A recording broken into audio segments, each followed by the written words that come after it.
Hello guys, आप सब कैसे हैं। आई होप सब अच्छे होंगे।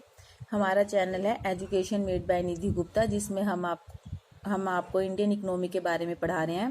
पहले आपको मैक्रो इकोनॉमिक्स के चैप्टर करवाए थे, अभी उसका सिलेबस कंप्लीट नहीं हुआ है, तो अब हमने सेकंड बुक स्टार्ट की है, इंडियन इकोनॉमी। हमारा फर्स्ट चैप्टर है Indian economy on the eve of the independence, low level of the economic development under the colonial rule. इस चैप्टर में क्या बताया गया है कि इंडियन इकोनॉमी का फर्स्ट चैप्टर है। अब की बार बच्चों के एमसीक्यूज आने हैं।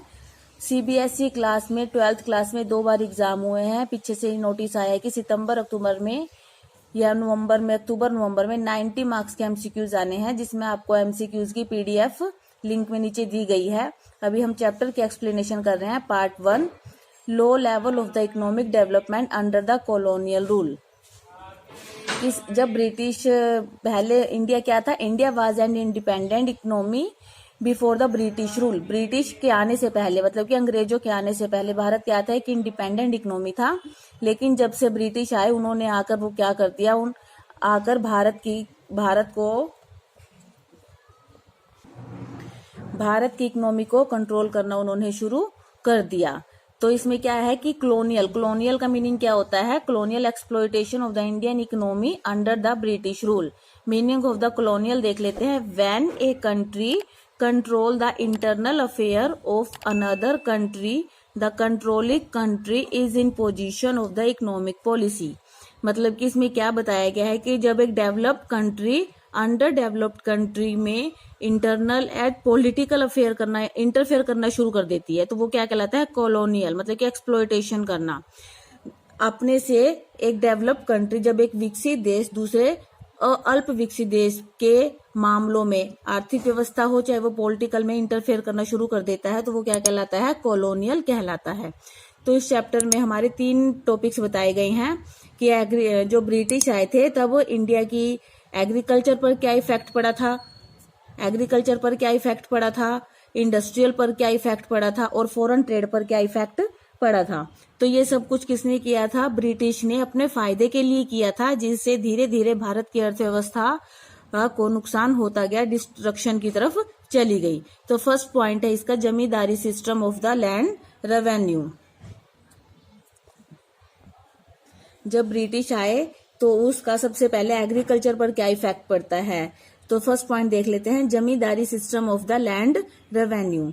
जमींदार were declared owners of the soil and pay fix sum to the government as land revenue and free to exact as much they wish tiller of the soil. इसमें क्या है कि जब ब्रिटिश आए थे, उन्होंने जमींदार होते थे जो उन्हें भूमि का स्वामी घोषित कर दिया गया था, और जो टिलर्स होते हैं, जो फार्मर होते हैं, जो उनकी भूमि पर खेती करते हैं, उन्हें केवल इतना ही दिया जाता था कि वो सर्वाइव कर सके। बाकी की इनकम को वो जो जमींदार होते थे अपनी लग्जरीज लाइफ में यूज करते थे, फार्मर्स को नहीं देते थे वो इतना, और ना ही कोई इन्वेस्टमेंट एग्रीकल्चर में किया जाता था। जमींदार को भूमि का स्वामी घोषित कर दिया गया था, और गवर्नमेंट को एक फिक्स रेवेन्यू क्या होता है, इनकम पे fix sum to the government as a land revenue, और गवर्नमेंट को कुछ फिक्स एज ए टैक्स उन्हें पे करना पड़ता था जमींदार को। और बाकी जो सारी इनकम होती थी वो कौन ले लेते थे, जमींदार ले लेते। और जो टिलर्स होते थे, जो वहां उनकी भूमि पर जो काम कर रहे थे, उनके खेतों में जो काम कर रहे थे फार्मर्स, उन्हें तो केवल मिनिमम वेजेस नहीं दी जाती थी। पहले बार्टर सिस्टम होता था, तो मिनिमम वेजेस नहीं दी जाती थी, सिर्फ उन्हें इतना ही दिया जाता था कि वो सरवाइव कर सके। The tillers of the soil got bare minimum for survival. अभी बताया था कि जो टिलर्स होते थे, उनकी सोयल पर काम करने वाले, उन्हें केवल सरवाइव करने के लिए थोड़ा सा ही गेहूं या जिस चीज की भी वो खेती करते थे वो ही थोड़ी सी ही दी जाती थी, चाहे वो व्हीट हो चाहे वो राइस हो। थर्ड पॉइंट है, the zamindar on the other hand spend their revenue income on the luxuries life and no investment for the development of the agriculture. जो जमींदार, बाकी की जो रेवेन्यू होती थी, जो जमींदार केवल अपनी लग्जरीज लाइफ पर ही खर्च करते थे उन्हें, और जो बाकी बच जाता था उसमें एग्रीकल्चर में कोई इन्वेस्टमेंट नहीं किया जाता था। तो ये क्या है, हमारा जो एग्रीकल्चर था वो बैकवर्ड की तरफ जा रहा था। सेकंड है colonial exploitation of the industrial sector. ये थे कि एग्रीकल्चर पर क्या इफेक्ट पड़े, अभी डिटेल में भी करेंगे, पहले थोड़ा थोड़ा इन तीनों सेक्टर्स पर देख लेते हैं। colonial exploitation of the industrial sector. Industrial sector पर क्या इफेक्ट पड़ा था? Foreign demand for the Indian handicraft was destroyed by way of the heavy duty on their exports. पहले इंडिया में हैंडीक्राफ्ट्स का बिजनेस किया जाता था. हैंडीक्राफ्ट हाथ से बनी हुई चीजें हैंडीक्राफ्ट का ही काम किया जाता था. फॉरेन डिमांड, और जो इंडियन हैंडीक्राफ्ट की डिमांड थी वो फॉरेन डिमांड थी, मतलब कि बाहर भी इस चीज की डिमांड की जाती थी. लेकिन जब से ब्रिटिशर्स आ गए इंडिया में तो उन्होंने क्या कर दिया, जो सामान इंडियंस का हैंडीक्राफ्ट्स का सामान बाहर जाता था उन पर क्या लगा दिया, हैवी टैक्स लगा दिया. जो वो सामान बाहर भेज दिया जाता था, एक्सपोर्ट किया जाता था, उस पर क्या लगा दिया, उन पर हैवी टैक्स लगा दिया था, जिसके कारण उनकी फॉरेन की डिमांड क्या हो गई, बंद हो गई. सेकंड है domestic demand for the Indian handicraft was destroyed by the way of the duty free import of the British good in the Indian market. और ब्रिटिशर्स क्या करते थे, अपनी बनी हुई चीजें, जो ब्रिटेन में बनती थी चीजें, उनको भारत में लाकर इंपोर्ट करना, दूसरे देशों से चीजों को लेकर आना, इंपोर्ट करना, उनको क्या कर दिया था, ड्यूटी फ्री कर दिया था. मतलब कि उन्होंने अपने टैक्स के लिए जो इंडिया की बनी चीजें थी जिनका एक्सपोर्ट किया जाता था उन पर तो हैवी टैक्स लगा दिया, और लेकिन जो ब्रिटिश गुड्स थी उनको इंडियन मार्केट में इंपोर्ट करके उनको टैक्स फ्री कर दिया, जिससे इंडियन मार्केट में ब्रिटिश गुड्स की डिमांड बढ़ गई. क्योंकि अगर टैक्स लग जाता है तो किसी भी चीज के प्राइसेस क्या हो जाते हैं, बढ़ जाते हैं. लेकिन उन्होंने ब्रिटिश गुड्स ने अपनी डिमांड को बढ़ाने के लिए अपनी टैक्स फ्री कर दिया गुड्स को, जिसके कारण उनकी डिमांड इंडियन मार्केट में ब्रिटिश गुड्स की डिमांड बढ़ गई. इस तरह से हैंडीक्राफ्ट क्या हो गया, धीरे धीरे डिस्ट्रॉय होता चला गया. थर्ड पॉइंट है ब्रिटिशर्स के आने के बाद इंटरनेशनल ट्रेड पर क्या इफेक्ट पड़ा. Colonial exploitation of the international trade. Duty free export of the Indian raw material to fulfil the industrial needs in Britain. Britishers क्या करते थे, सारा रॉ मटेरियल वो इंडिया से लेकर जाते थे, इंडिया से रॉ मटेरियल लेकर जाते थे, फिर गुड्स वहां पर बनाते थे ब्रिटेन में, और फिर फिनिश गुड्स को इंडियन मार्केट में वो सेल करते थे. तो ड्यूटी फ्री एक्सपोर्ट, जो रॉ मटेरियल जाता था इंडिया से ब्रिटेन में जाता था, उसको सब क्या कर दिया उन्होंने, प्राइमरी गुड्स का सारा वो रॉ मटेरियल का एक्सपोर्ट करते थे, सबको क्या कर दिया उन्होंने, ड्यूटी फ्री, मतलब कि टैक्स फ्री कर दिया. सेकंड है duty free imports of the British good expand demand for the British good in the Indian market.